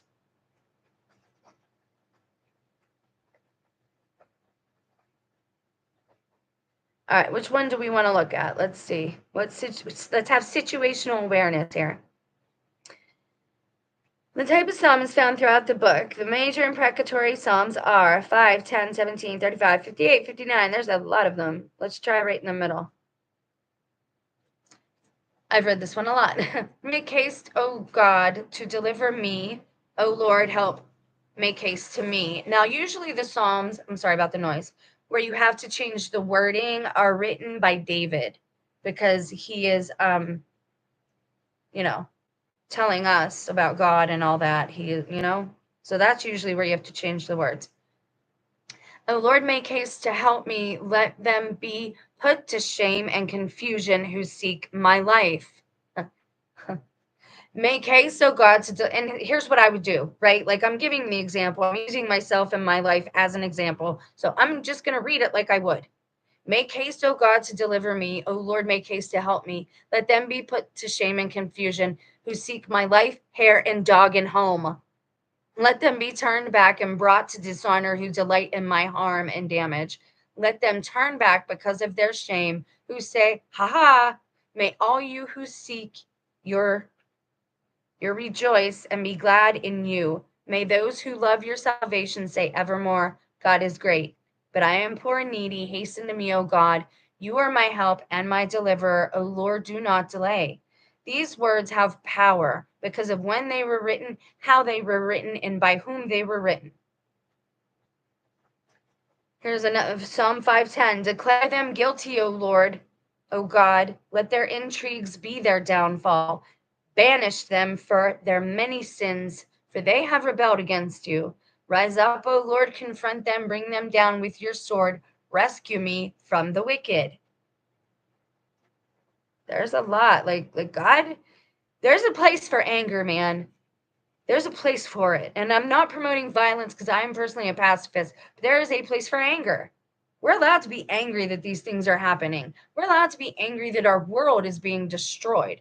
I don't mind the system being calibrated because it does have a lot of things wrong with it. Obviously, it's like re-education.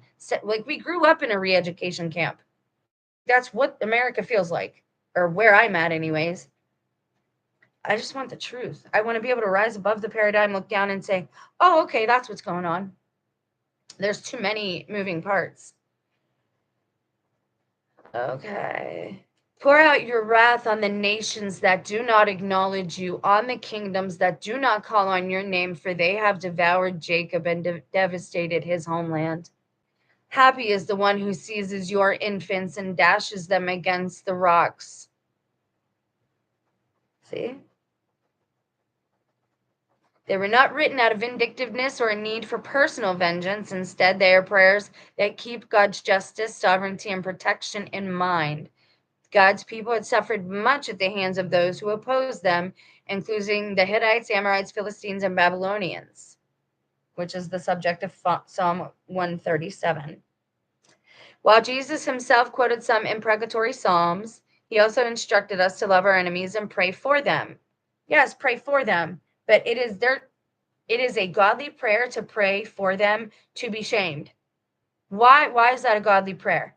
Because right now, their hearts are hardened. Shame has a place. You should feel shame over certain things. Now, Adam and Eve were never supposed to feel shame. That was the whole point. Agnostics, they always ask you, if God knew so much, well, why did he ask Adam where he was? I swear you have to have children to be spiritually aware in this world. Like, you just can't. Some people seem to be okay as like solo, and they seem to be spiritual from the outside. I don't know. But that understanding of God as a parent seems lost on people if they don't have children. They seem to not be able to understand the need for certain things, for discipline, for shame, right? Shame has a place now. At this point in time, we have not been delivered of this situation. We are still in a fallen state somewhat. We need shame. There's nothing wrong with praying for your enemies to be shamed. There's nothing wrong for praying, absolutely nothing wrong for praying that they be converted to become Christ followers. I don't mess with denominations. I just ask that they follow Christ. I roll with what I know. I don't push my eating or my church on other people. I'm not that way. Some people, God never told us to do that. In fact, Christ said that if you stand out on the street corner preaching, you're a hypocrite. We're not supposed to be doing that. Everybody reads the parts they want to read, and they don't read the rest of it, and they miss out on a lot. And I've still not read the whole thing because I've been dwelling where I like to dwell. We all have that capacity to just want to, get kind of lazy. Now, we're going to go to one of these. I just haven't figured out which one yet. Let's go back to the list. I just want a list.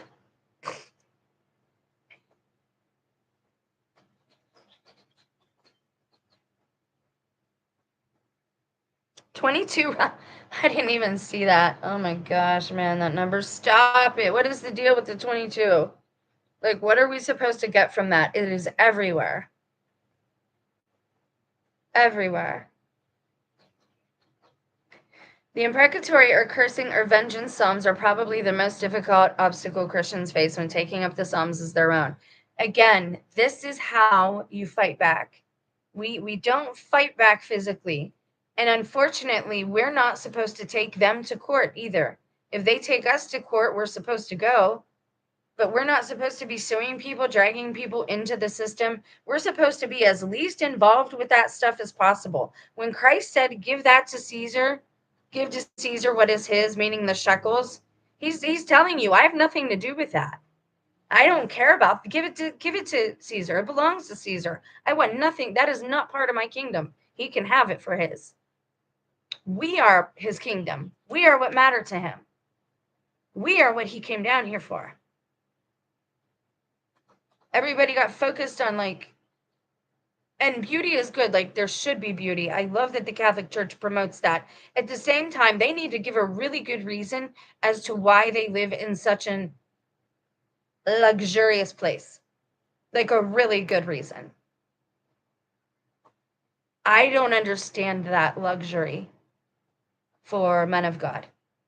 It makes no sense to me. But again, I'm just me. I'm just a regular person. But by discerning and having proper righteous judgment, you need to judge things in this world so you can judge whether you want it in your life or not. And that doesn't mean judging their salvation, like, oh, they're going to go to Hades.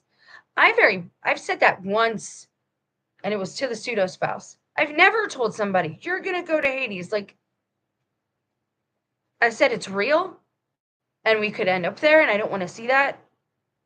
But that's not my job, man. Like, that scares me. That's one thing that scares me. Like, I'm not gonna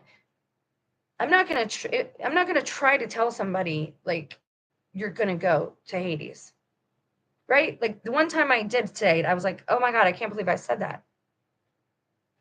And I've of course repented of it and prayed about it and all this type of thing.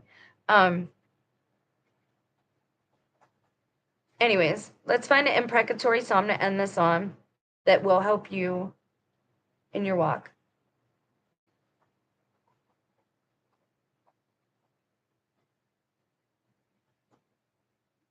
Okay. Let's see what they're saying a little bit here, because I kind of like this. 22 reasons to pray the imprecatory psalms. The imprecatory or cursing or vengeance psalms are probably the most difficult obstacles Christians face when taking up the psalms as their own prayers. Here's why I think we should pray them. Well, that's the thing. Like, they're in the Bible. So, like, are you for the Bible or are you against the Bible? Again, I'm well read enough to know, like, how similar it is to a Book of Shadows and to understand the power of the words themselves and not so much the label. But I do, you know what I mean? Because one is a counterfeit. They look a lot alike. The only thing that differentiates the two books or the two theologies is who you give your allegiance to. And obviously, that's a huge difference, right? You don't want to accidentally slide into the other kingdom. So, of course, people are careful with this type of thing. We don't know what they allowed to slip into the Bible. Maybe, perhaps they shouldn't be in there. But Christ quoted them. Because the Lord's Prayer teaches us to pray similarly. Your kingdom come, your will be done on earth as it is in heaven. Justice is of the Lord. The coming of the kingdom includes the vanquishing of the king's enemies. I bet you somebody's surprised to see me talking about this. Because I had just told him I was encouraging somebody else on his channel. And it's shameful. All the people that I go encourage, and I don't have all the time in the world, but I have no life. All the people that I go and try to encourage and say something small on their channel and watch a video, and I don't have time to always do it because I try to touch base with there's so many good small channels out there, so many awesome playlists, right? Like I learned so much. And I mean, I learned so much. I don't mean just woo-woo stuff about like cryptids or whatever. I think my spouse thinks like that's all I don't know. Whatever, man. If you know what I do, then you know that that's not all I'm into. You know that I look into scientific and geographical things. Like, this. Come on. Since we do not wrestle against flesh and blood, but against the spiritual forces of evil in the heavenly places. Ephesians 6:12. Therefore, we can pray them against Satan and his legions. That's key. These people, the ones doing this wordplay stuff that looks like gobbledygook or street theater to us and it makes no sense, they know what they're doing. They know what they're doing, and they know who they signed on with, and they raised their children like this intentionally. They need justice. They need justice. My situation probably won't change, right? They need justice. But so do the people that they've hurt, and they have hurt me, but they've hurt my kid. A mother is more concerned with her children usually, anyways. I pray every day for the salvation of my children and my husband. However, if you're acting like a minion, you're going to be prayed for like a minion. Jesus bore the vengeance that the Psalms asked for. The imprecatory psalm leads to the cross of Jesus and to the love of God, which forgives enemies. In this way, the crucified Jesus teaches us to pray the imprecatory psalms correctly. We can pray them if in self-imprecation. If by the Spirit you put to death the deeds of the body, you will live. Asking the Spirit to carry on his war against the flesh within us until everything that opposes God is destroyed. It cannot be an Old Testament problem because there are New Testament prayers like the saints in heaven. They cried out with a loud voice, O sovereign Lord, holy and true, how long before you will judge and avenge our blood on those who dwell on the earth? Revelation 6:10. Paul prayed imprecatory prayers. If anyone has no love for the Lord, let him be accursed. Our Lord, come. If anyone is preaching to you a gospel contrary to the one you received, let him be accursed. Another gospel would be the satanic gospel, obviously. So it's not just, again, you have to have the proper intention in your mind as you're saying them as well. Because in a topsy-turvy world of injustice, they recognize where true justice comes from. That word. Imprecations are appeals to the judge of the earth to play the part of judge. Absolutely. It shows that vengeance is mine and I will repay, says the Lord, Romans 12:9. All right, so we're going to go back real quick. We're going to go up, and we're going to pull one up. Hopefully it'll be a good one. You're not going to give me... Where's the list? Give me the list. Come on, goobers. No. How about just the list? There we go. All right.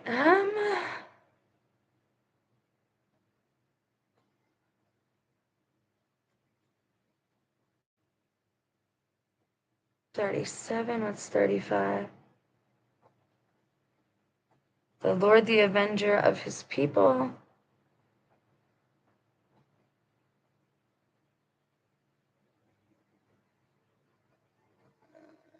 Okay, just look at this one.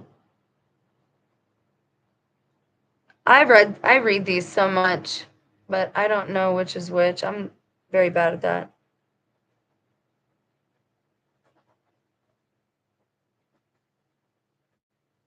Oh.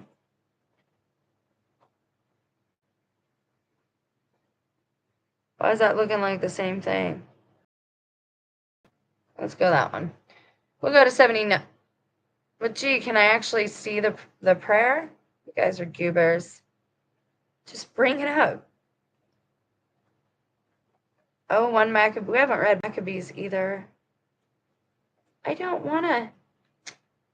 Boy, the internet sometimes. Psalm 79.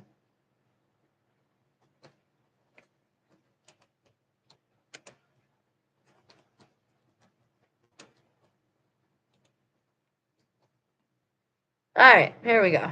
We're going to read this one. Psalm 79.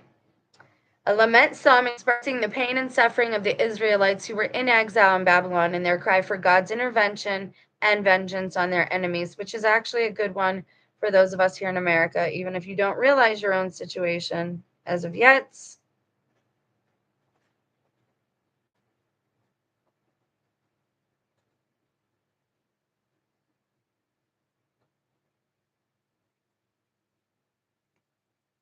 Catholic ones are numbered different, so I wanted to make sure I got the one that I was reading about, because there are more in the Catholic Bible. And no, they weren't added. They were already there. So when you read these again, you do it respectfully. You do it in your prayer time. And you can get in a voice of being in the spirit because you want to take this very seriously. This is spiritual warfare. If you want to put names in, I'm sure you can do that as well. You can, personalize them to fit you. Now, we'll do another day how to read the Psalms of blessings because I want you to be able to accept and receive the blessings. And that means you have to change the pronouns in the Psalms. Oh God, the nations have invaded your inheritance. They have defiled your holy temple. They have laid Jerusalem and so many other places in ruins. They have left the corpses of your servants as food for the birds of the sky, the flesh of those devoted to you for the beasts of the earth. They have poured out their blood like water all around Jerusalem, and no one is left to do the burying. We have become the reproach of our neighbors, the scorn and derision of those around us. How long, Lord? Will you be angry forever? Will your jealous anger keep burning like fire? Put out your wrath on nations that do not recognize you, on kingdoms that do not call on your name, for they have devoured Jacob. They waste his dwelling place. Do not remember against us the iniquities of our forefathers. Let your compassion move quickly ahead of us, for we have been brought very low.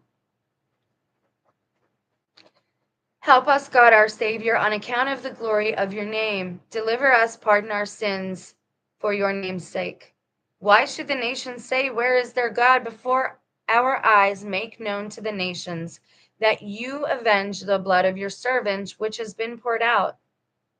Let the groaning of the imprisoned come in before you, in accord with the greatness of your arm. Preserve those doomed to die. Turn back sevenfold into the bosom of our neighbors the insult which they insulted you, Lord. Then we, your people, the shepherd of your pasture, will give thanks to you forever. From generation to generation, we will recount your praise. And it goes on to tell you about Psalm 79 and where it's quoted elsewhere in Scripture. I want to look at one more thing.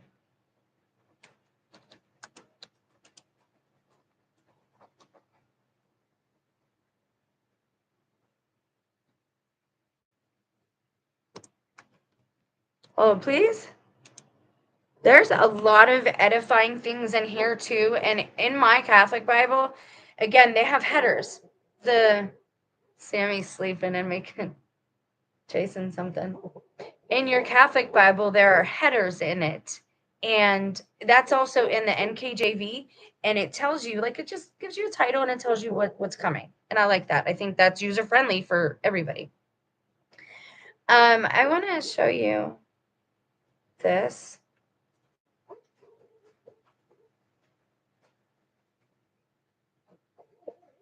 Sammy. Gosh, she's going on. All right. So what I want to do. This is the introduction. It tells you what the book of Ecclesiastes is. Ecclesiastical means church. And this one says the Hebrew name of this book and of its author is actually a title, and I cannot say that word. I'm not going to try and butcher it right now. I won't. We'll do names, like that's coming up too. When we look at the Bible as a map, I think the names are going to matter. And it perhaps, I probably just gave somebody more material, of course. The book's more common name, Ecclesiastes, is an approximate translation into Greek of the Hebrew word. The book comprises an extended reflective essay employing autobiographical narrative, proverbs, parables, and allegories. An almost unrelenting skepticism characterizes the tone or outlook. I feel like that about Solomon. His books are like that too. Solomon's proverbs are a lot like that. Like, it's very jaded against women because of what he went through.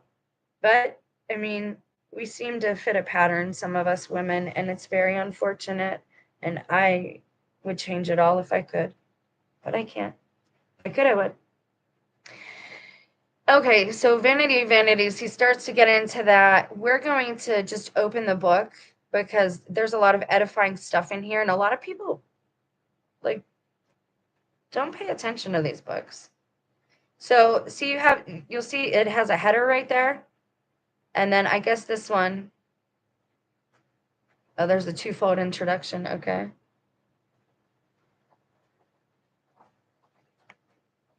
Now let's go to the next chapter. Study of pleasure seeking.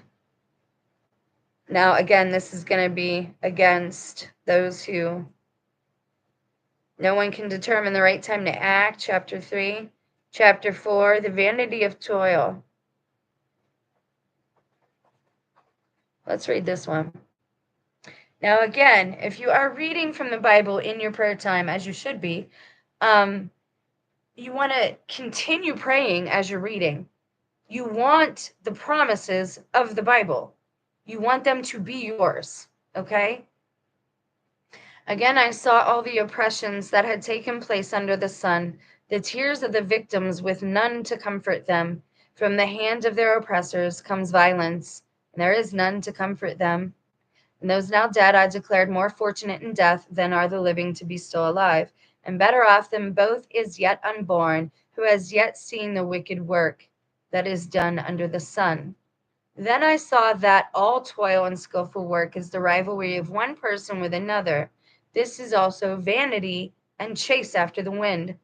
Fools fold their arms and consume their own flesh. Better is one handful with tranquility than two with toil and a chase after wind. Companions and successors. Vanity of many words. Sometimes less is more. And again, that's what those people will do around you and orchestrate around you. Now we're going to get into death as I close out this video and give you the explanation. If you didn't see yesterday's video where I kind of addressed my gang stalking and electronic harassment, which is not okay.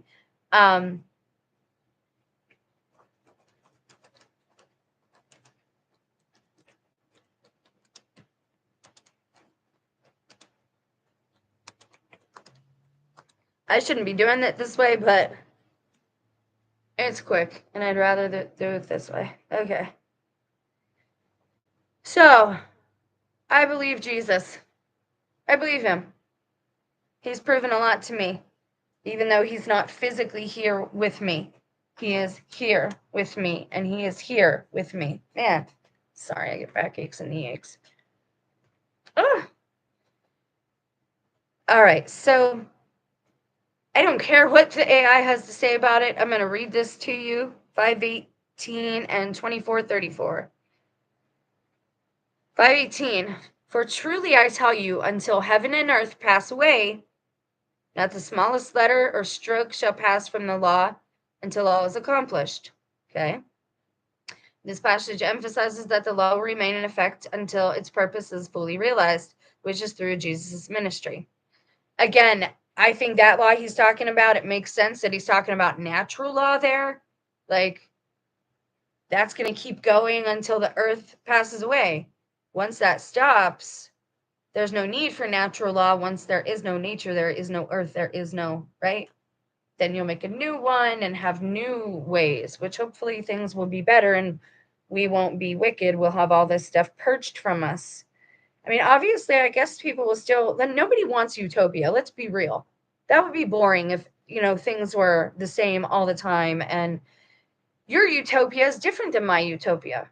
That's what I hope heaven is like, though. I hope we can visit each other's heavens, like I can have my own little heaven, and when I want to go see you, I can go see you in your part of heaven that's the way you want it. And then I hope there's this great big, like, Library of Alexandria, and it's like crystal, like the Emerald City, like what Enoch talked about. Anyways, get into my musings. So he tells them, dude, don't read it for me. Can you just let me read it? Do you see AI? Do you see how it has to tell you how to think? I can't, man. I can't. I don't want to know what it means. I just want the verse, y'all. Just want the verse. I don't care. See, that's the thing. And you might think I'm being rude or impatient or whatever. Don't allow people anymore to frame stories for you, to frame situations for you, to tell you what you're experiencing. Like, I should have noticed when somebody first started trying to tell me that my perception was wrong. Like, my eyes were wrong, my ears are wrong. For the last 6 years, according to my husband and son, who like to gang up together on me when it comes to these things, that's why I don't talk to them much anymore. I've not said anything or heard anything or seen anything correct in the last 6 years.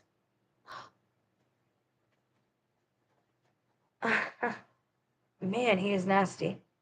He got me a thing for the plants the other day, and it's the frogs. It's hear no evil, see no evil, speak no evil. Which, if you turn it to one perspective, it's a good thing. We're supposed to keep our mind on heavenly things. But we are supposed to expose it, which means we're required to speak of it. But maybe that's why they keep denying everything I say. Because you're not allowed to speak about the evil, right? You can't talk about the Fight Club if you're in the Fight Club. Again, these people know what they're doing. I keep trying to give them the benefit of the doubt, but here we go. For verily I say unto you, till heaven and earth pass away, not one jot or tittle shall in any ways pass from the law, till all being fulfilled. Okay, there's 5:18. Where's the other one? I don't want the NIV. Nobody likes the NIV, I don't think. I think we all admonish that copy. Okay. All right, so I saw that. What's the other one? Matthew 24, what? I'm terrible. 24:34. I'll just pull it back up from here.